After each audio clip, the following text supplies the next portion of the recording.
محمد وآل محمد صلی اللہ اللهم صل على محمد وآل محمد.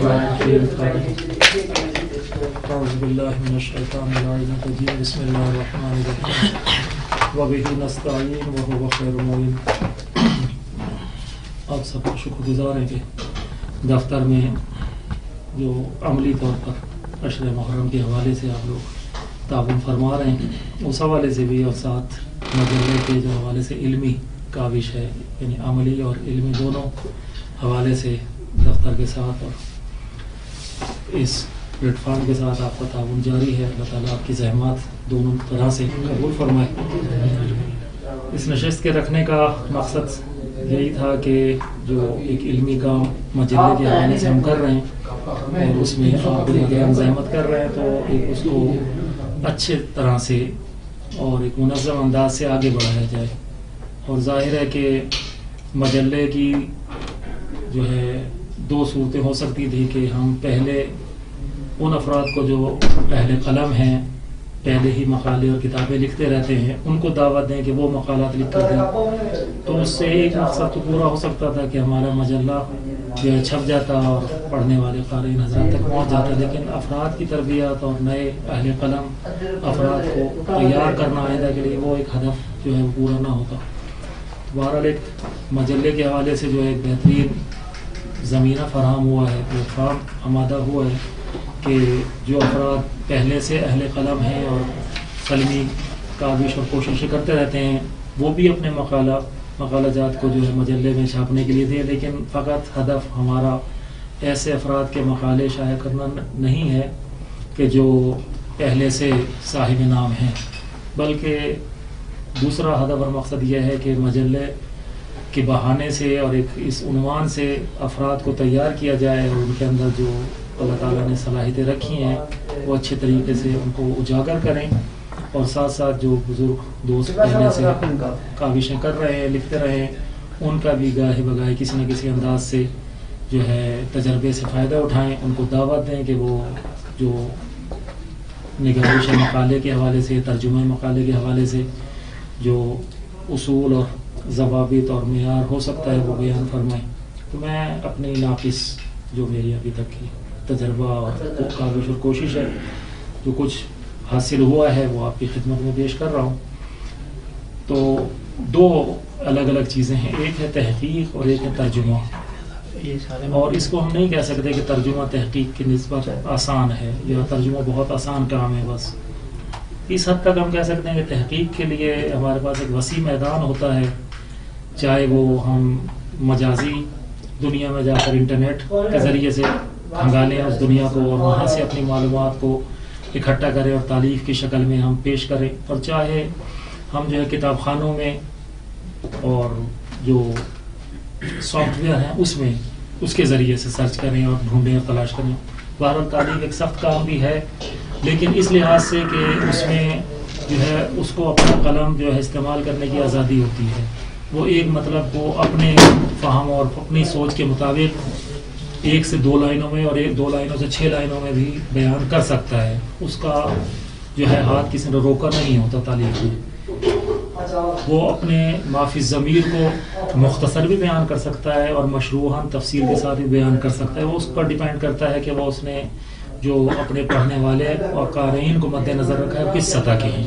بعض دفعہ جو ہے خاص افراد ہوتے ہیں، علماء ہوتے ہیں، طلباء ہوتے ہیں، تو ان کے لیے ایک بات کو مختصر اور مفید انداز میں بیان کیا جا سکتا ہے. لیکن بعض دفعہ مخاطبین ہمارے جو ہوتے ہیں وہ عام افراد ہوتے ہیں، خاص نہیں ہوتے، اور ان کے لیے مطلب کو کھول کر بیان کرنا پڑتا ہے. جس طرح ممبر سے خطیب بات کو مثالوں کے ذریعے سمجھاتا ہے اور اپنے اس پیغام کو آگے تک پہنچاتا ہے، اسی طریقے سے لکھنے والا جو ہے مؤلف وہ بھی اپنی بات کو اگر پہنچا رہا ہے، عام لوگ اس کے مخاطبین ہیں، تو اس بات کو مثالوں کے ساتھ تفصیل سے بیان کریں.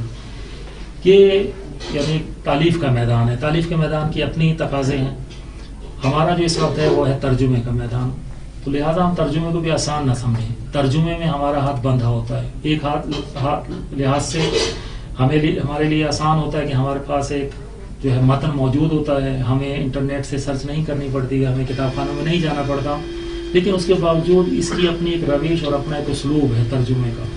اگر ترجمے کو ہم جو ہے یہ سوچیں کہ ہم نے بس مطلب کو پہنچانا ہے بقول کسی بزرگ کے کہ جنہوں نے ترجمہ کی کتاب کا، میں نے کہا یہ کیا ترجمہ کیا، یہ کیا ہے؟ تو انہوں نے کہا پیغام پہنچانا ہے، امام رضا کے حرم سے لوگوں تک پیغام پہنچے، ہمیں کیا وہ ہے کہ ہم جو ہے کسی کی ترجمے کو اسی انداز سے کریں. ہمیں میں کہا پھر نام نہ دیں اس کو ترجمے کا، تالیف کا نام دیں. اگر آپ نے ترجمہ کرنا ہے تو ترجمے میں امانت کی رعایت ضروری ہے. جس طریقے سے مؤلف نے جس بات کو بیان کیا آپ اسی انداز سے جو ہے اس کو وہ منتقل کریں. اگر اس نے ایک لائن میں مطلب بیان کیا تو ایک جملے میں تو آپ بھی ایک جملے اور ایک لائن میں مطلب کو بیان کریں. یہ نہیں ہے کہ وہ ایک جملہ ایک لائن میں کر رہا ہے اور آپ اسی کے مطلب کو اس انداز سمجھا رہے ہیں کہ 3-4 جملے یا 3-4 لائنوں میں اس کو تشریح کر کے بیان کر رہے ہیں. لہذا ترجمہ جب ہم انتخاب کر رہے ہیں تو ظاہر ہے کہ ہم ایسا ترجمہ انتخاب کر رہے ہیں جس کے مخاطبین بھی ہمارے مد نظر ہیں. اگر وہ مقالہ یا وہ متن جو ہمارے لیے جس کا ہم ترجمہ کر رہے ہیں اصلی متن اگر وہ خاص افراد کے لیے لکھا گیا ہے تو ہمارے مخاطبین بھی وہی خاص ہوں گے، کیونکہ ہم ترجمہ اس متن کا کر رہے ہیں جو خاص افراد کے لیے لکھا گیا ہے. اگر عام افراد کے لیے مقالہ یا متن لکھا گیا ہے تو پھر ہمارے مخاطبین بھی وہی عام افراد ہوں گے. لہٰذا ہم اس متن کو بہت زیادہ تبدیل نہیں کر سکتے کہ وہ مخاطبین ہوں خاص اور ہم اس کو عام مخاطبین کی سطح پر لے آئیں، یا اس کے مخاطبین خاص ہوں عام ہوں اور ہم اس کو خاص سطح پر لے جائیں. لہٰذا ترجمے میں سب سے اہم چیز یہی کہ پہلے ہم انتخاب کریں کہ ترجمہ کون سی چیز کا لے رہے ہیں، کس کا لے رہے ہیں، اس کے مخاطبین کیا ہیں. سب سے پہلے مخاطب تو ہم مثلا اپنے آپ کو قرار دیں. یہ پہلا مرحلہ ہے کہ ہم جس متن کو انتخاب کر رہے ہیں اس کو ایک دفعہ یعنی اول تا آخر پڑھیں اور دیکھیں کہ یہ مقالہ جو ہے کس سطح کا ہے، اس کے مخاطبین کیا ہیں، ان مخاطبین کو اپنے ذہن میں رکھیں. پھر جب ہم قلم اٹھائیں ترجمے کے لیے تو پھر ہماری نظر بھی انہیں مخاطبین کی ہو کہ جو صاحب مقالہ کے مخاطبین تھے. اگر صاحب مقالہ کے مخاطبین خاص لوگ تھے تو ہم بھی انہیں خاص افراد کو مد نظر رکھیں، اور اگر اس کے نظر عام مخاطبین کی طرف تھی تو ہماری نظر بھی انہیں عام مخاطبین کی طرف ہونی چاہیے. تو لہٰذا پہلے ابتدا سے آخر تک مقالے کو پڑھیں. اس کے 2 فائدے ہیں. ایک تو یہ ہے کہ مخاطبین ہمیں سمجھ میں آئیں گے، مخاطب شناسی ہو جائے گی. دوسرا جو ہے اس کا فائدہ یہ ہوگا کہ ہمیں مقالے میں اس کے جو قلم کی روش ہے اس سے ہم آشنا ہو جائیں گے. ہر انسان کا قلم جو ہے نا مختلف ہوتا ہے، ہر نویس کا. مثلا ایک آیت اللہ جوادی عملی کا قلم ہے اور ایک آیت اللہ مظاہری کا قلم ہے. ایک ہی عنوان پر مثلا اگر دونوں قلم اٹھانا چاہیں تو دونوں کا اسلوب الگ ہوگا. ایک کا در اخلاقی ہوگا، ایک کا فلسفی اور عرفانی ہوگا. یہ اپنا اپنا یعنی قلم کا وہ ہے. یعنی اگر ایک ہی عنوان بھی رکھیں، حتیٰ کہ قرآن کی ایک آیت کی بھی اگر 2 ایسے افراد کو کہ جن کا ذوق علمی جو ہے مختلف ہے، ایک ادبی ہے، ایک فلسفی ہے، ایک عرفانی ہے، ایک اخلاقی ہے، ایک ہی آیت مثلا سورہ کوثر ہی سب سے چھوٹی آیت سورہ قرآن کی دے دیں تو ہر ایک نے اپنے انداز سے اس کا ترجمہ کرنا ہے اور اس کی تفسیر کرنی ہے. ترجمے میں ممکن اب چھوٹی سورہ ہے کوئی خاص فرق نہ ہو، لیکن جب وہ تفسیر میں جائے گا تو ادبی اس کی ادبیات کی طرف توجہ ہوگی، فلسفی عرفانی کی اپنی اس عرفان اور فلسفے اور ان چیزوں کی طرف ہوگی، اور جو اخلاقی ہے اس میں سے اخلاقیات کو نکالے گا. تو لہٰذا ہم جب پہلی دفعہ اس مقالے کو ترجمہ کرنا چاہ رہے ہیں تو اس کا مطالعہ ضروری ہے. یہ نہ ہو کہ بس بسم اللہ اس نے عنوان دیا، ہم نے بھی عنوان سے شروع کیا، بسم اللہ کر کے ترجمہ کرنا شروع کر دیا. یقیناً پھر قدم لڑکھڑائیں گے، بعض جگہ جا کر ہمارا جو ہے ترجمے میں قلم رک جائے گا، سمجھ میں نہیں آئے گا مطلب. تو لہٰذا یہ جو پیش مطالعہ جس کو کہیں ترجمے سے پہلے، اس کا ہونا بہت ضروری ہے. تو اس کا ایک تو یہ فائدہ ہوگا کہ مخاطب شناسی ہوگی، دوسرا یہ ہے کہ اس کے قلم کی نگارش اور روش سے ہم آشنا ہوں گے، اور تیسرا فائدہ جو ہے وہ یہ ہوگا کہ ہمیں جو ہے اس میں جو اصطلاحیں استعمال ہوئی ہیں ان سے آشنائی ہوگی.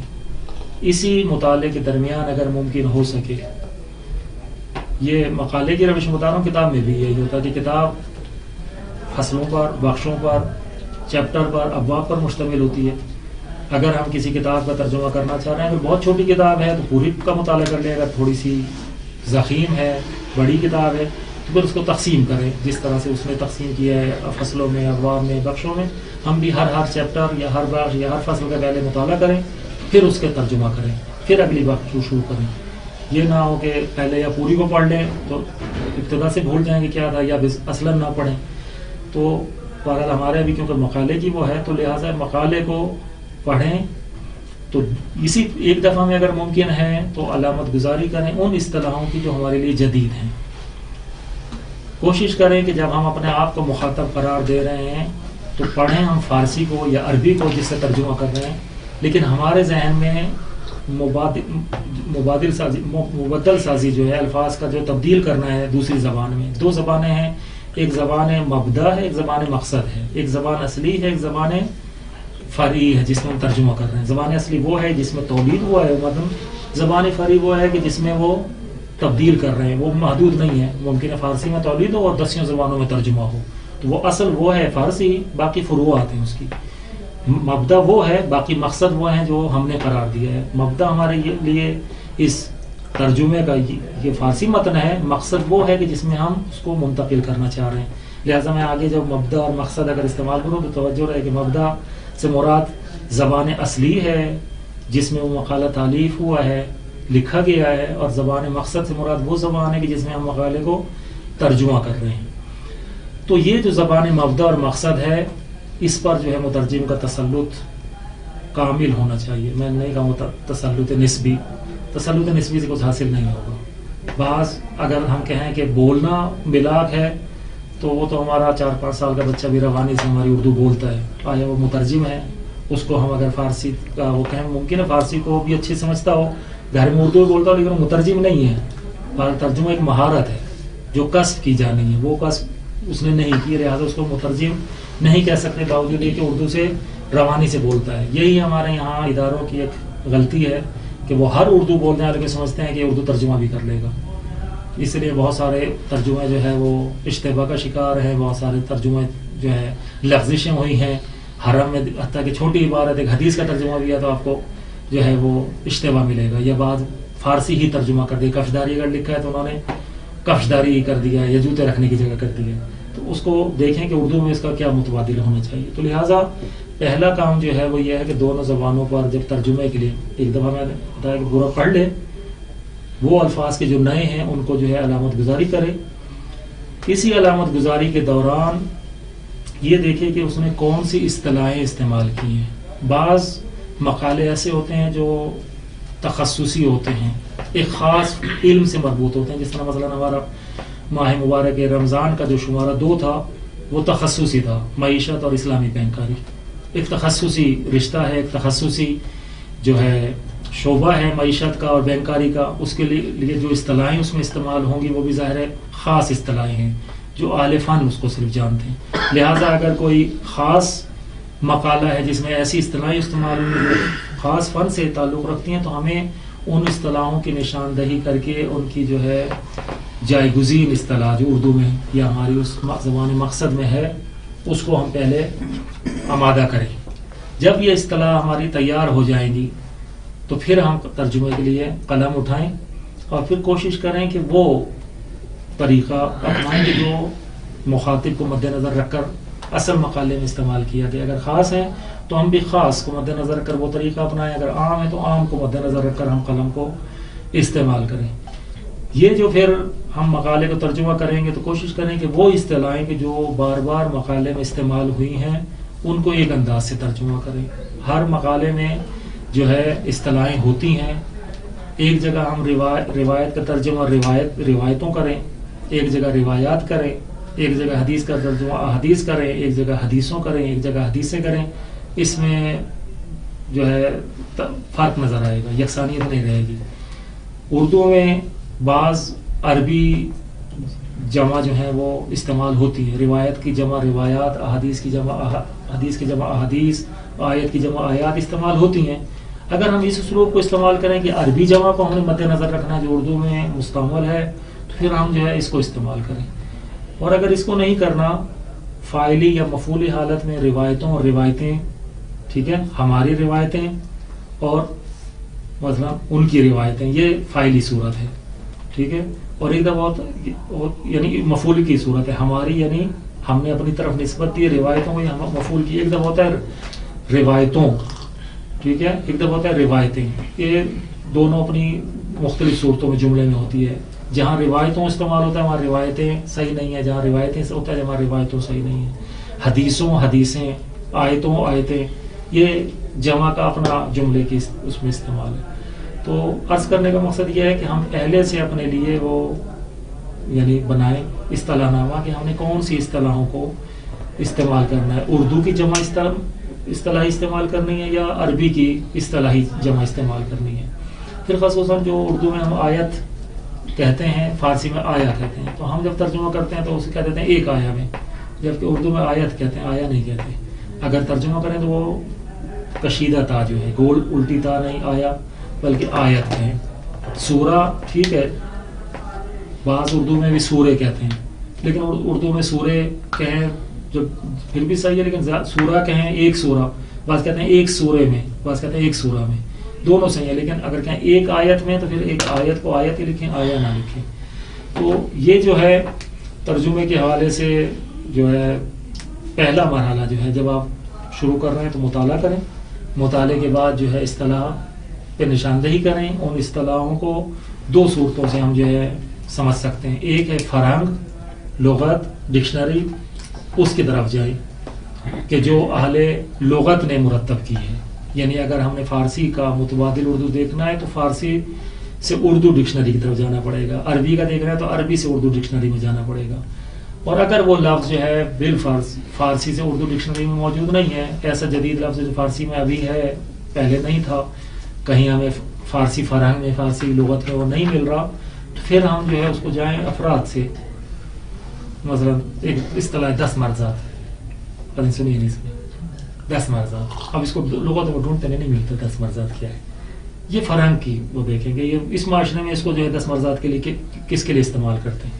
یہ ایک معاشرے میں استعمال کرتے ہیں مرسی, بہت سارے ٹیکسی گاڑیوں والے بہت استعمال کرتے ہیں. فرانس کا لفظ ہے فرانسی کا, اور عام اس میں بولا جاتا ہے. بالفرض اگر کہیں لکھا ہوا ہمیں مل جائے, کسی اس میں آ جائے, تو یہ لغت میں ملے گا نہیں, کیونکہ فارسی کا ہے نہیں, فرانسی زبان کا ہے, فرانسیسی کا تو ظاہر اس میں نہیں ہے. تو ایسے الفاظ کے جو لغت میں نہیں ملتے انہیں ہمیں اہل لغت یا اہل محاورہ کی طرف جانا پڑے گا کہ جو معاشرے میں افراد استعمال کرتے ہیں. بعض دفعہ ایک لفظ اور بعض دفعہ ایک پورا جملہ جو ہے یعنی نہیں سمجھ میں آتا ہے, تو اس میں پھر ہمیں جو ہے رجوع کرنا پڑے وہ اہل زبان کی طرف کہ وہ اس سے کیا مقصود لے رہے ہیں, کیا مطلب سمجھ رہے ہیں. تو یہ ایک ابتدائی طور پر اپنے سمجھنے کے لیے ہے, اور اس کے بعد منتقل کرنے کا مرحلہ جب آتا ہے زبان مقصد میں, تو اس کے لیے عرض کیا ہے کہ تسلط ہونا چاہیے زبان کا. تسلط زبان کا یہ ہے کہ آپ کے پاس الفاظ کا ذخیرہ ہو کہ ایک ہی لفظ کو کم سے کم 2 سے 3 معنی میں الفاظ میں, یا ایک جملے کو چند پیرائے میں آپ منتقل کر سکتے ہوں. یہ ایک ہر شخص کی اپنی وہ ہوتی ہے کہ ایک جملے کو چند طرح سے جو ہے بیان کر سکیں. دیکھا ہوگا خطیب ایک ہی بات کو 2-3 دفعہ کرتے ہیں, یا مرحوم مظفر کی منطق مظفر میں آپ دیکھیں تو ایک ہی مطلب کو انہوں نے 2-3 انداز سے جو ہے تکرار کیا ہے. تو یہ ایک سمجھانے کا ایک طریقہ ہوتا ہے. اگر جو ہے آپ خود یعنی اس کو مختلف انداز سے سمجھ رہے ہیں تو مختلف انداز سے سمجھا بھی انسب ہے, مناسب تر ہے. تو لہٰذا یہ جب آپ ترجمہ کر لیں تو اس کے مکمل ہونے کے بعد کا مرحلہ یہ نہیں ہے کہ یہ ویراستار, پروف ریڈر یا نظر ثانی کرنے والے پر چھوڑ دیں. پہلی اصلاح آپ نے کرنی ہے, اس کو ناقدانہ انداز سے آپ نے پڑھنا ہے. ابھی تک جو صورتحال ہے وہ مقالہ لکھنے کے بعد جو ہے وہ خود دوبارہ, چاہے آپ لوگ ہوں چاہے دوسرے ہوں, مقالے لکھنے والے اکثر کی یہی ہے کہ دوبارہ اس کو نہیں پڑھتے, پر تحقیق پایانی ہو ان میں بھی یہی صورتحال ہے کہ دوبارہ پڑھنے کی زحمت نہیں کرتے. بعد میں پتہ چلتا ہے کہ بعض جملوں میں جملہ بندی کی غلطی ہے, مناسب الفاظ جائے گزین نہیں کیا ہے, فارسی استعمال کی اس وقت ذہن میں نہیں آیا. مثلا ابھی بات ہو رہی تھی کہ مثلا قرارداد اگر استعمال کی بیان نامے میں فارسی میں ہے تو اردو میں بھی قرارداد لی تھی, جبکہ ہمارے اردو میں قرارداد اور معنی میں ہے. معاہدہ جو قرارداد فارسی میں ہے اردو میں معاہدہ ہے, عربی میں انگلش میں ایگریمنٹ ہے. 2 افراد کے درمیان جو ہوتا ہے وہ قرارداد نہیں ہوتی, معاہدہ ہوتا ہے, یا ایک ادارے اور ایک شخص کے درمیان معاہدہ ہوتا ہے. قرارداد وہ ہے جو قرارداد پاکستان ہے, تو وہ ایک ملکی قرارداد ہے, وہ معاہدہ نہیں ہے کسی کے ساتھ, بلکہ وہ ایک قرارداد وہ ہے یعنی جو ایک لائحہ عمل ہے پوری قوم کے لیے. ٹھیک ہے نا. وہ قرارداد اس ہمارے ہاں اس عنوان سے ہے قرارداد, وہ کسی شخص یا قوموں کے 2 افراد یا 2 اداروں کے درمیان, قوموں کے درمیان نہیں, بلکہ ایک قوم کے لیے نصب العین ہے, ایک طرح کا لائحہ عمل ہے. تو لہذا فارسی الفاظ ممکن ہے اسی وقت ذہن میں جو ہے آپ کا ترجمہ ذہن میں نہ آئے, لیکن جب آپ اس کو ناقدانہ انداز سے پڑھیں گے اور اس کا پڑھنے کا بھی طریقہ یہ ہے کہ اس کو زیر لب نہ پڑھیں، چائے بھی پی لیں اپنی ٹھنڈی نہ ہو جائے ساتھ ساتھ، اس کو اس انداز سے پڑھیں کہ آپ کسی کو سنا رہے ہیں، زبان سے پڑھیں یعنی آواز کے ساتھ پڑھیں۔ زیر لب پڑھیں گے، صرف آنکھوں سے پڑھیں گے تو جملے کا جھول جو ہے نا وہ آپ کو نظر نہیں آئے گا، زبان آپ کی نہیں لڑکھڑائے گی۔ لیکن جب آپ زبان کے ساتھ اونچی آواز سے پڑھیں گے، جہاں جملے کا اسٹرکچر بگڑا ہوا ہے، ترتیب صحیح نہیں ہے، نافہم ہے، وہ خود زبان آپ کی لڑکھڑائے گی۔ آپ خود پڑھ کر سوچیں گے کہ اس کا نتیجہ کیا مطلب، وہ سمجھ میں نہیں آیا۔ بعض دفعہ ایک ہی جملے کو 4 5 دفعہ پڑھنا پڑتا ہے اور سمجھ میں نہیں آتا ہے کہ کیا یعنی یہ جملہ صحیح ہے یا نہیں ہے اور کس طریقے سے صحیح ہوگا۔ ابھی آزاد صاحب سے یہی بات ہو رہی تھی کہ ترجمہ کریں تو ہم اپنا ذہن چلاتے ہیں، لیکن جب کسی کی اور کا ترجمے کی ویرائش کرتے ہیں، پروف ریڈنگ کرتے ہیں، تو اس وقت ہمیں اس کے ذہن کے ساتھ چلنا پڑتا ہے کہ وہ کیا کر رہا ہے، اس وقت ہمیں اپنے ذہن کو پیچھے رکھنا پڑتا ہے، اور جب اس کے ذہن کے ساتھ اس میں آتے ہیں تو ہمارا ذہن ساتھ نہیں دیتا ہے، ہم کہتے ہیں یہ قبول کس طرح سے کی کریں، اس کو 3 دفعہ 4 دفعہ کوشش کرتے ہیں اس کو پڑھ کر اسی کے جملے کو صحیح کریں، اپنا ترجمہ نہ کریں۔ اگر اپنا ترجمہ کر دیں اس کی جگہ جائے گزین تو وہ تو پروف ریڈنگ نہ ہوئی، وہ تو پھر ہمارا کام ہو گیا ہے۔ پروف ریڈنگ وہ ہے کہ اسی کے جملے میں سدھار لائیں، تو لہٰذا یہ جو نظر ثانی آپ کریں گے کسی اور کا ترجمہ نہیں ہے، یہ آپ کا اپنا ترجمہ ہے، آپ کا اپنا اثر ہے۔ ترجمہ تو آپ کا اثر ہے نا، مؤلف کا اثر وہ زبان اصلی تھا، یہ جو زبان مقصد میں ظاہر ہوا ہے اثر، یہ آپ کا اثر ہے۔ لہٰذا جب آپ اس کو پڑھیں گے تو آپ کا ذہن، کیونکہ آپ کا اثر ہے، ترجمہ کرتے وقت بھی آپ نے اپنے ذہن کے مطابق کیا ہے، یہ جو آپ مطالعہ کر رہے ہیں یہ بھی آپ کا ذہن ہم آہنگ ہے۔ لہٰذا اگر اس کو دقت کے ساتھ اس کو کریں گے تو کم از کم 50 سے 60% جو میرا اندازہ ہے، تجربہ ہے، اس کی اصلاح ہو جائے گی اگر آپ خود پڑھیں گے۔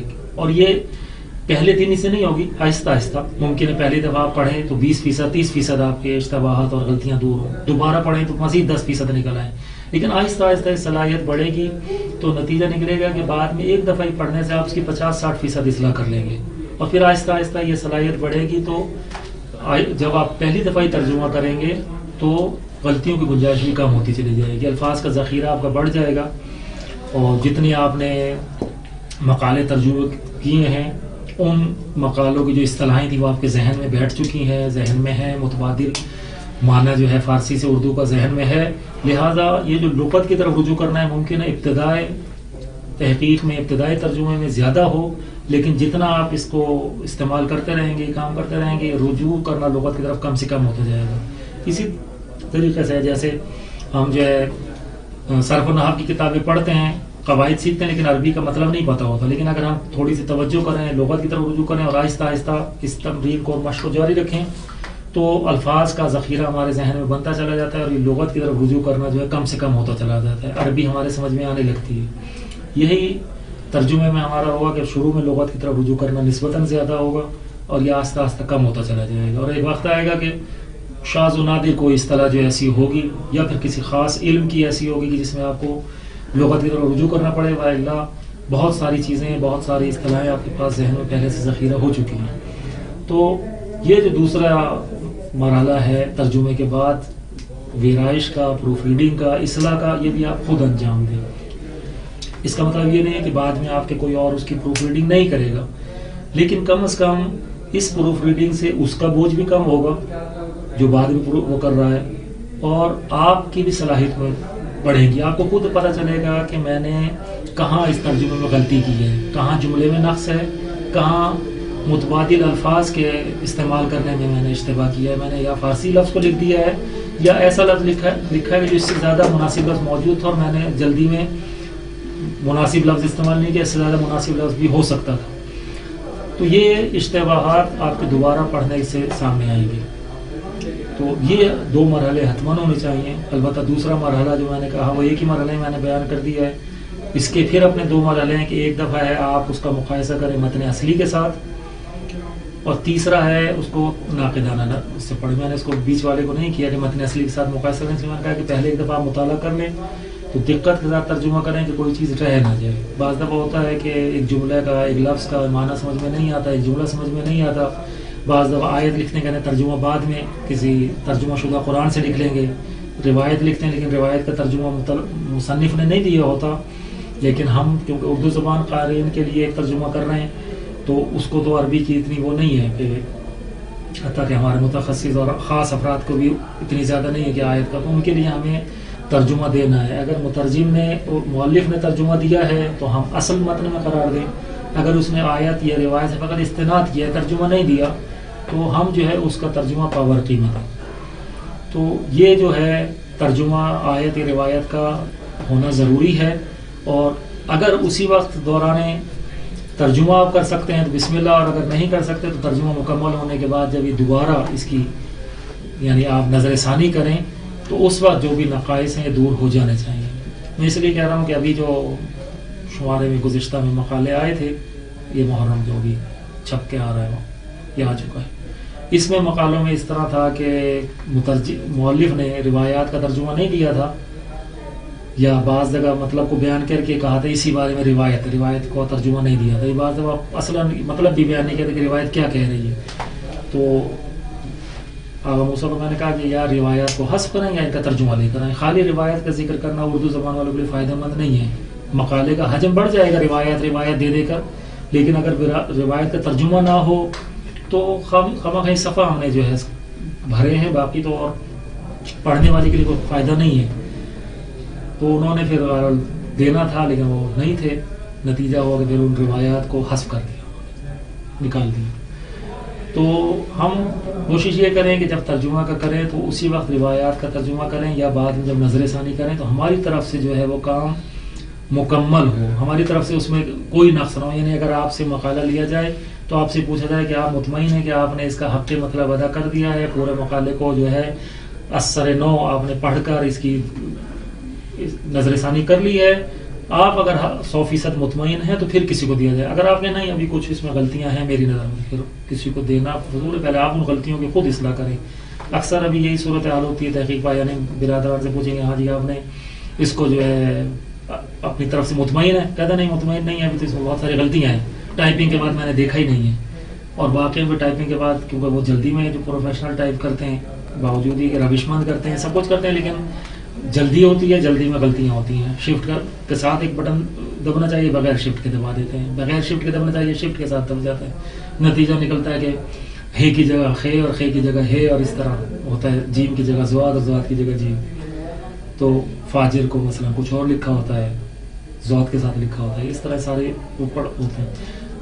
اگر اسی وقت جو ہے یہ غلطیاں نہ ہوں یا ٹائپنگ کے دوران ہی اس کی اگر اصلاح ہو جائے اسی وقت وہ ہو سکتی. بعد میں ویرائش میں جب غلطیاں نکالی جاتی ہیں، ایک لفظ کو تبدیل کیا جاتا ہے، یا بعض دفعہ لفظ چپکے ہوتے ہیں، روشمند ٹائپنگ نہیں ہوتی، تو اس کا نتیجہ نکلتا ہے کہ بعد میں اگر ہم ایک فاصلہ ڈالتے ہیں وہ ہوتا ہے ایک فاصلہ، لیکن دیکھنے میں 2-3 اسپیس کا فاصلے کا نظر آتا ہے. تو وہ اسی وجہ سے ہوتا ہے کہ ہم نے جو ہے وہ پہلے سے ٹائپنگ کے دوران ان چیزوں کو دقت نہیں دیکھا. بعد میں جو ہے جب فاصلہ ڈالتے ہیں تو وہ ہوتا ہے ایک فاصلہ، لیکن دیکھنے میں ایک سے زیادہ فاصلے نظر آتے ہیں. تو ابھی پچھلے شمارے میں بھی اس طرح کی مشکلات تھیں، اس لیے میں نے پیشنہاد کی ہے کہ اگلے شمارے کے لیے جو روشمند ٹائپ کر سکتے ہیں وہ ٹائپ کر کے دیں، جو روشمند نہیں کر سکتے وہ فیئر نسخہ پاک نویس شدہ، یعنی جب ترجمہ کریں تو بعض جگہ ترجمہ کے دوران کٹنگ کرنی پڑتی ہے، لفظ کو کاٹنا پڑتا ہے، جملے کو کاٹنا پڑتا ہے. ترجمہ کر لیں، اس کے بعد پھر اسی کو خود فیئر کریں، اور فیئر کے کرنے کے دوران ساتھ ساتھ مطالعہ بھی کرتا رہیں، اور جو فیئر کریں اور اس میں اگر کوئی غلطی ہو رہی ہے تو وہیں جو ہے خود اس کو جو ہے لاک لگا کر اس کو جو ہے اصلاح کریں، اس کو غلط گیر لگائیں، اصلاح کریں. اور پھر جو ہے جب آپ کی طرف سے نسخہ دستنویس آئے گا تو ٹائپنگ جس سے بھی کروائیں گے تو پھر صرف ٹائپنگ کی غلطیاں رہ جائیں گی، یا پھر وہ پروف ریڈنگ کے حوالے سے اگر کوئی نظر رکھتا ہوگا، لیکن آپ کی طرف سے بہرحال نسخہ نہایی ہوگا. میری عرائض یہی تھی. باقی نکات جو ہے میں نے کچھ لکھے ہیں، اس میں بہت سارے نکات تو وہ ہیں کہ جو ٹائپنگ سے مربوط ہیں. جو افراد ٹائپنگ کرتے ہیں، ابھی پچھلے مقالے میں بھی جو تھے میں مختصراً ان کو عرض کر دیتا ہوں. جو نکات ہیں کون کون ہیں جو ٹائپنگ کرتے ہیں، ٹائپنگ تاکہ آپ لوگوں کو کچھ بولیں. کون کون ہیں جو خود ٹائپ کر کے دیتے ہیں؟ میں نے خود کیا تھا.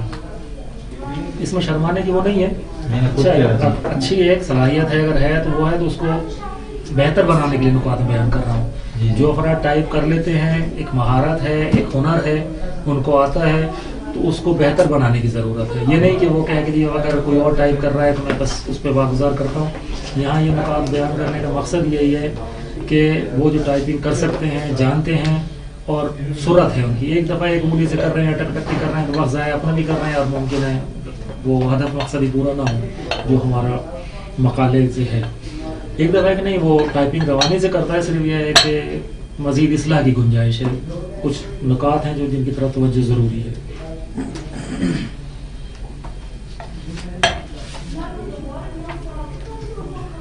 کچھ ہیں علائم کہ جن کا استعمال البتہ وہ آہستہ آہستہ انسان کو آتا ہے اور بعض دفعہ کتابیں پڑھنے سے آتا ہے. ایک مثلا کاما ہے کہ کاما کہاں لگانا ہے. ایک ہے انورٹڈ کاما, دونوں کھلے اور باز دو طرح. ایک ہے الٹا کاما, ایک ہے کاما الٹا کاما اور جس کے نیچے نقطہ ہے سیمی کولن. ایک دفعہ ہے دو نقطے اور ایک دفعہ ہے سوالیہ نشان, ایک دفعہ ہے تعجب کا نشان. یہ سب جو ہے ان کا اپنا اپنی کاربورڈ اور اپنا اپنا استعمال اور اپنی اپنی جگہ ہے کہ کس جگہ جو ہے ہم نے تعجب کا نشان لگانا ہے, کس جگہ سوالیہ نشان لگانا ہے. یہ خود جملے کا اسلوب سے دیکھیں کہ جملے کا اسلوب جو ہے سوالیہ ہے, حیرت کا آور ہے, تعجب آور ہے. یا دو نقطے جو ہم لگاتے ہیں وہ معمولاً اس لیے لگاتے ہیں کہ مثلا کہتے ہیں کہ جی پیغمبر صلی اللہ علیہ وسلم نے فرمایا کے بعد لگاتے ہیں. یا بعض دفعہ ہم کہتے ہیں جیسے, دو نقطے لگا کر پھر جیسے کی مثال کے طور پر بیان کرتے ہیں. یا کہتے ہیں مثلا اللہ تعالیٰ قرآن کریم میں ارشاد فرماتا ہے, دو نقطے, بعض دفعہ کہتے ہیں آیت اور دو نقطے لگا کر ہم آیت کو بیان کرتے ہیں. یہ اپنا اپنا ایک اسلوب ہے. بعض دفعہ کامہ لگاتے ہیں. کامے کا مطلب جملہ مکمل ہونا نہیں ہوتا بلکہ جملے کا ایک فقرہ, ایک فراز, ایک جو ہے مطلب مکمل ہوتا ہے. ٹھیک ہے. قومے کا استعمال جو ہے جملے کے درمیان میں ہوتا ہے, یعنی اس کا ما قبل اور ما بعد آپس میں مربوط ہوتا ہے. لیکن فل اسٹاپ وہاں لگاتے ہیں جہاں جملہ مکمل ہو جاتا ہے. وہ جو الٹا کام اور اس کے نیچے نقطہ لگاتے ہیں وہ وہاں لگاتے ہیں کہ جہاں بعد والا جملہ پہلے والے جملے کا تسلسل ہے لیکن پہلے والا جملہ بھی اپنے طور پر مکمل ہے, بعد والا جملہ جو ہے اس کا مطلب, اس کا معنی, اس کی تشریح, اس کا مفہوم بیان کر رہا ہے. ٹھیک ہے. مثلا کہتے ہیں یعنی, تو اس یعنی سے پہلے الٹا کوما لگا کے وہ نقطے والا لگا دیں. تو یہ اپنی جگہ ہیں. یہ جتنے بھی علائم ہیں یہ بلا فاصلہ آنے چاہیے. اصل مقصد یہ بیان کرنے کا ہے. کوما ہو, فل اسٹاپ ہو, سوالی نشان ہو, تعجب کا نشان ہو, دو نقطے ہوں یا الٹا کاما اور نقطہ ہو, یہ سب بلا فاصلہ ہونا چاہیے. ان کے بعد اسپیس آنا چاہیے. بعض دفعہ یہ ہوتا ہے کہ اسپیس پہلے دے دیتے ہیں, نقطہ آتا ہے اور اس کے بعد اسپیس نہیں ہوتا. یعنی یہ نقطے جو ہیں یا فل اسٹاپ جو ہیں, یہ کاما جو ہے بعد والے عبارت سے چپکا ہوتا ہے.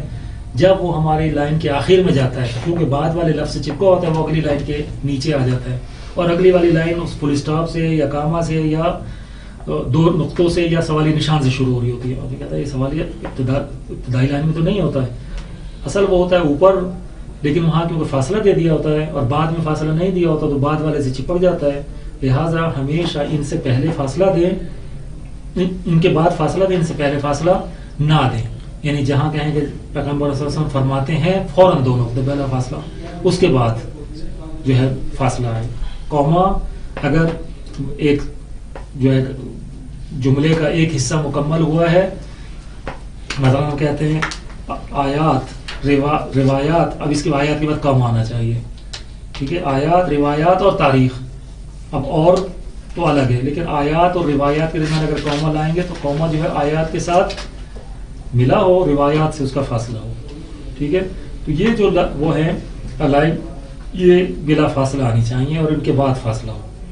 دوسرا صلی اللہ علیہ وآلہ وسلم کا استعمال ہے کہ یہ جب ہمارے پاس جمیل میں یا علمی میں اس کی سہولت موجود ہے کہ صلی اللہ علیہ وسلم کو ہم ایک شفٹ کے بٹن کے ساتھ سمبولک انداز میں لکھتے ہیں جو پورا صلی اللہ علیہ وآلہ وسلم ہے. بعض دفعہ والہ کے بغیر ہے پرانے ان پیج میں, یا یہ جو جمیل نوری نستعلیق ورڈ کی اس میں کے بھی پرانے ورژن میں, ان میں والہ کے بغیر ہے. تو یہ توجہ رہے کہ ہم اگر شفٹ ورک کے ساتھ دبائیں ڈبلیو کو تو والہ والا صلی اللہ علیہ وآلہ وسلم آئے. وہ جو پورا صلی اللہ علیہ وآلہ وسلم پورا لکھنا ہے, تقریباً 4 سے 5 جو ہے لفظ بن جاتے ہیں, یہ ایک لفظ میں تبدیل ہو جاتا ہے. اچھا بھی لگتا ہے, جگہ بھی کم لیتا ہے اور بہرحال فاصلے بھی نہیں آتے ہیں. یعنی اگر جو ہے لائن کے آخر میں آئے تو ممکن ہے صلی اللہ ادھر کھڑا ہو, علیہ وآلہ وسلم اگلی لائن میں ہو, صلی اللہ علیہ ادھر ہو, وآلہ وسلم ادھر ہو. تو یہ والی صورت بھی ختم ہو جاتی ہے. اس کو بھی جب لے کر آئیں پیغمبر کے کسی بھی نام یا اس عنوان کے ساتھ، پیغمبر اکرم، پیغمبر اسلام، محمد صلی اللہ علیہ وسلم، جو بھی لائیں بلا فاصلہ لے کر آئیں، تاکہ جہاں حضرت کا نام نامی ہو وہیں یہ موجود ہو.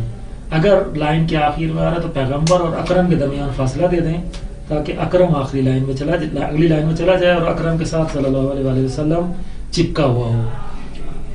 صلی اللہ علیہ وسلم کو فاصلہ نہ دیں، یعنی اس سے پہلے فاصلہ نہ آئے کہ پیغمبر اکرم اگلی لائن میں ہو اور صلی اللہ علیہ وسلم کا جو سمبولک ہے یہ بعد والی لائن میں ہو.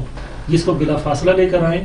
اگر پیغمبر اسلام، پیغمبر اکرم ہے، ایسا ہے کہ جو دو کلموں پر مشتمل ہے، تو پھر اس کے بیچ میں فاصلہ لے آئیں تاکہ پیغمبر اوپر ہو، اکرم یا اسلام نیچے ہو. اس کے بعد فاصلہ دینا ہے. اس کے بعد فاصلہ دینا ہے. اور کی بورڈ کو ہم خود ایڈٹ کر سکتے ہیں، مثلا جس طرح پیغمبر کے نام شفٹ ڈبلیو ہے، اس طرح اس میں علیہ السلام بنا کے ہم خود لگائیں. وہ کر سکتے ہیں، وہ ہر ایک کو نہیں آتا ہے. اگر اس کے لیے بھی آپ الائن میں سے علیہ السلام نکال لیں تو علیہ السلام تو ہے، بعض میں البتہ بعض دوسرے فونٹ میں علیہ السلام، سلام اللہ علیہ، رحمۃ اللہ علیہ، قدس اللہ سرہ، یہ بھی ہیں الائن میں، لیکن ہر ورڈ میں نہیں ہے. وہ اضافی طور پر الائن کی ڈالنا پڑتا ہے. اگر وہ الائن والا صلی اللہ علیہ السلام ہے، علیہ السلام، تو وہ ڈال لیں. اگر وہ نہیں ہے تو علیہ السلام ٹائپ کر لیں. لیکن علیہ السلام بھی اس طرح وہ ہو کہ بہت زیادہ فاصلہ نظر نہ آئے. فاصلہ تو دینا ہے، ورنہ یہ عین جو ہے ما قبل کے ساتھ اگر جو ہے الف نہیں ہے، جیسے امام رضا علیہ السلام، تو رضا کے بعد عین نہیں چپکتا ہے تو فاصلہ نہ بھی دیں تو نہیں چپکے گا. لیکن اگر امام صادق ہے تو صادق ہے کہ جہاں نہیں چپکتا فاصلہ نہ دیں، جہاں چپک جاتا ہے فاصلہ دیں، تو وہ ایک رویش نہیں رہے گی. دینا ہے تو سب جگہ فاصلہ دیں، نہیں دینا تو پھر کہیں بھی فاصلہ نہ دیں. علیہ السلام میں ہو نہیں سکتا کہ کہیں بھی فاصلہ نہ دیں، کہیں دینا پڑے گا کہیں نہیں دینا پڑے گا، تو لہٰذا سب جگہ دیں. صلی اللہ علیہ وسلم میں یہ مشکل نہیں ہے، لہٰذا فاصلہ نہ دیں. اس کے بعد جو ایک مسئلہ ہوتا ہے وہ یعنی جسٹیفائی کا ہے کہ لائنوں کو برابر کرنا. یہ خوبصورتی ہوتی ہے متن کی. مطلب ابھی یہ جو ہے ساری لائنیں برابر ہیں، اگر اس کو جسٹیفائی نہیں کریں گے تو کوئی لائن چھوٹی ہوگی، کوئی بڑی ہوگی، کوئی آخر تک آ رہی ہوگی، کوئی بیچ میں کٹ رہی ہوگی، ختم ہو رہی ہوگی. جسٹیفائی کریں گے تو تمام لائنیں برابر ہو جائیں گی. البتہ یہ جسٹیفائی بھی اسی وقت خوبصورت اور برابر لائنیں صحیح نظر آئیں گی کہ جب فاصلے ہم نے مناسب دیے ہیں. اگر فاصلے نہیں دیے تو جسٹیفائی سے ہمیں پتہ چل جائے گا کہ عبارت جو ہے خراب ہو رہی ہے. وہ اس وجہ سے ہے کہ ہم نے مناسب فاصلے جہاں دینے چاہیے تھے حروف کے درمیان وہ نہیں دیے ہیں، کیونکہ فاصلہ نہیں ہے، حروف چپکے ہوئے، لہٰذا جسٹیفائی ہونے سے بھی عبارت کی جو لائنوں کا آخر یکساں ہونا تھا وہ یکساں نہیں ہو رہا ہے.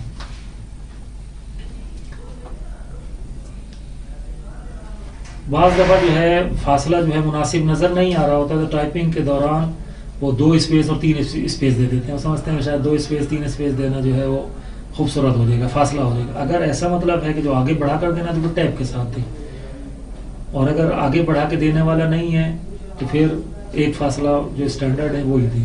کہیں بھی 2 فاصلے اور 3 فاصلے نہ دیں. بعض دفعہ جو ہے 2-3 فاصلے جو ہے دیکھنے میں خوبصورت لگتے ہیں، لیکن جب کسی اور سسٹم پہ لے کے جاتے ہیں تو عبارتیں خراب ہو جاتی ہیں. فاصلہ ایک ہی اسٹینڈرڈ ہے، اور اگر وہ آپ نے کرنا ہے کہ جہاں پیراگراف شروع ہو رہا ہے تو وہ بھی ہمارے اختیار میں ہے کہ پیراگراف کا مارجن ہم نے شروع سے کتنا رکھنا ہے، کہ ہر پیراگراف جب پہلی خط لائن شروع ہو تو اس کا جو رائٹ سائڈ سے ہے، سیدھے ہاتھ سے ہے، کتنا فاصلہ ہم نے رکھنا ہے. آدھا سینٹی میٹر رکھنا ہے، 1 سینٹی میٹر رکھنا ہے. وہ اوپر کا جو ہے پیمانہ اس سے ہم پہلے سے منظم کر لیں کہ ہم نے پیراگراف کو جو اول خط سے بڑھانا ہے اور کتنا سے بڑھانا ہے. مولانا ابھی تک ہمارے اس میں جو روش چل رہی تھی وہ 1 سینٹی میٹر کی تھی، جبکہ معمولاً جو فارسی کتابوں اس میں دیکھی وہ آدھا سینٹی میٹر ہے. ابھی پایان ناموں ہمارا تحقیق پایان نامہ وہ آدھا سینٹی میٹر کی کرتا. یہاں کیونکہ آغا موسیٰ نے کہا تھا اس کی ترتیب نہیں بگاڑے تو وہ 1 سینٹی میٹر کا ہر پیراگراف جو ہے وہ دائیں طرف سے 1 سینٹی میٹر آگے ہے ابتدائی پیراگراف. تو وہ آپ کے اختیار میں ہے کہ 1 سینٹی میٹر رکھنا ہے، آدھا سینٹی میٹر رکھنا ہے. اوپر سے اس پیمانے سے اس کو تنظیم کریں.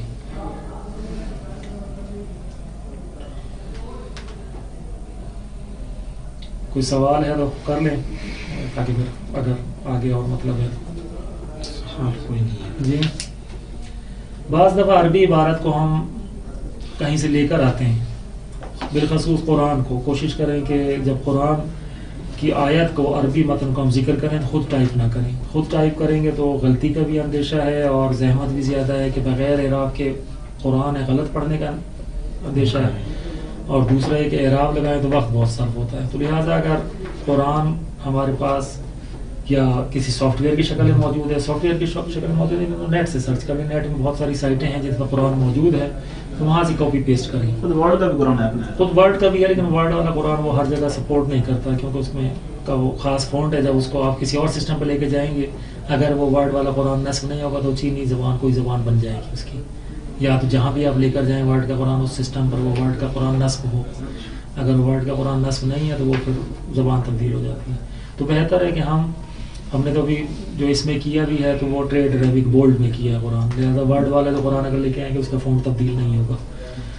تو قرآن جب لے کر آئیں تو اس میں دیکھیں کہ بعض جگہ سے ہم جب قرآن لاتے ہیں ابھی یا روایتوں کو کاپی پیسٹ کرتے ہیں، تو ابھی تیسرے شمارے میں بھی تھا، تو اللہ کے اوپر 2 تشدیدیں آ رہی ہوتی ہیں.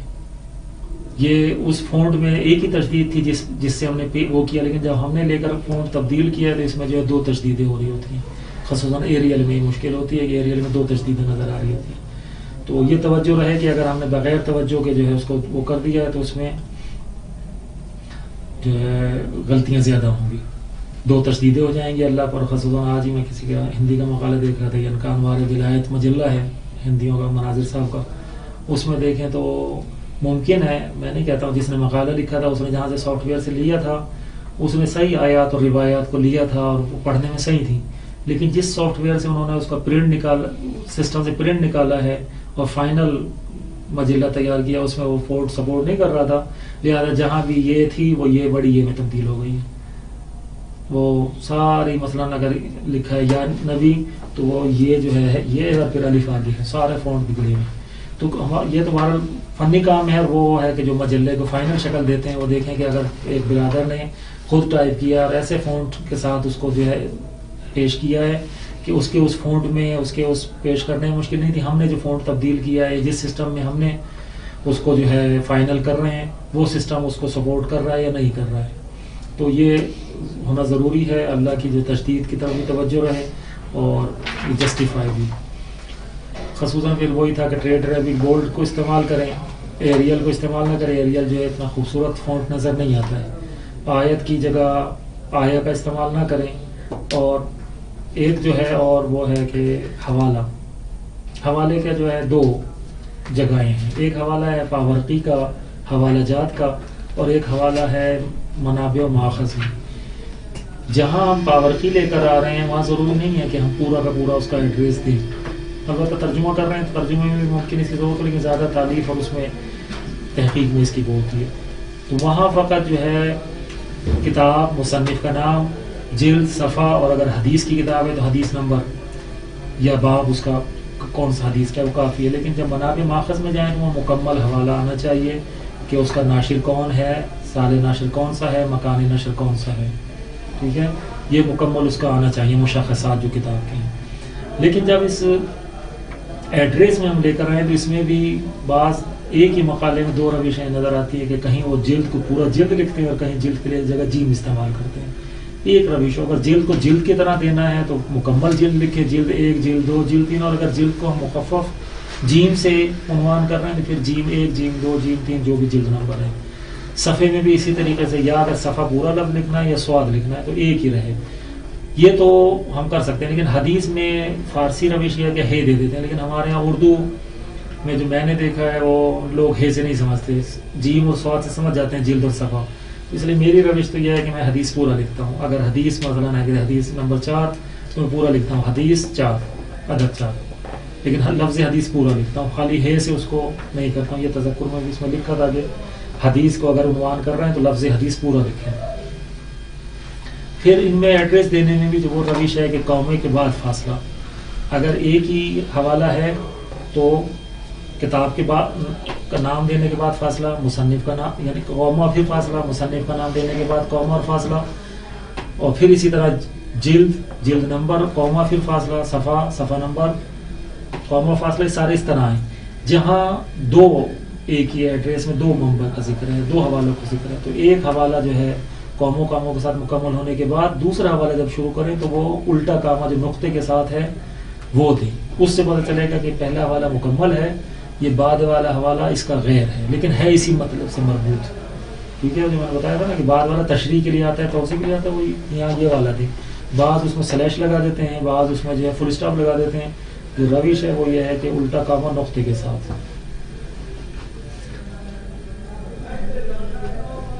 تقریباً مطالب جو تھے بیان ہو گئے ہیں. اگر کوئی سوال ہے تو آپ پوچھ لیں. باقی کیونکہ کچھ تحقیق بیانی سے مربوط چیزیں ہیں، اگر اس سے میں نے پوچھا تھا کہ اگر تحقیق بیانی کسی کی ہے تو وہ تحقیق بیانی کے حوالے سے بھی یہیں عرائض کا پیش کر دیے جائیں. صلوات پڑھ دو.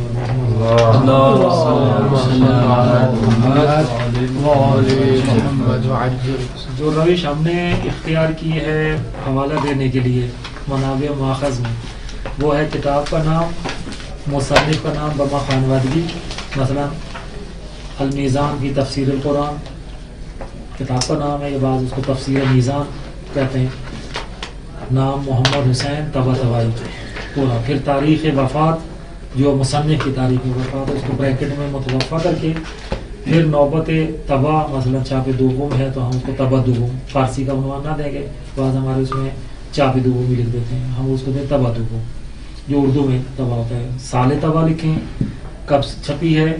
پھر ناشر لکھیں، مکان نشر لکھیں، اور اس کے بعد شہر اور اگر ہو سکے تو ملک کا نام بھی. اگر نہ دیں تو ملک کا نام بعض جگہ ہوتا ہے، ہمارے بعض جگہ دیتے ہیں بیروت لبنان، قم ایران، تہران ایران، تو یہ شہر اور ملک کا نام بھی. تو یہ روش ہے، یہ ممکن ہے آسان یہاں لکھ کے لگائی تھی پہلے، یہ لگا دیں گے.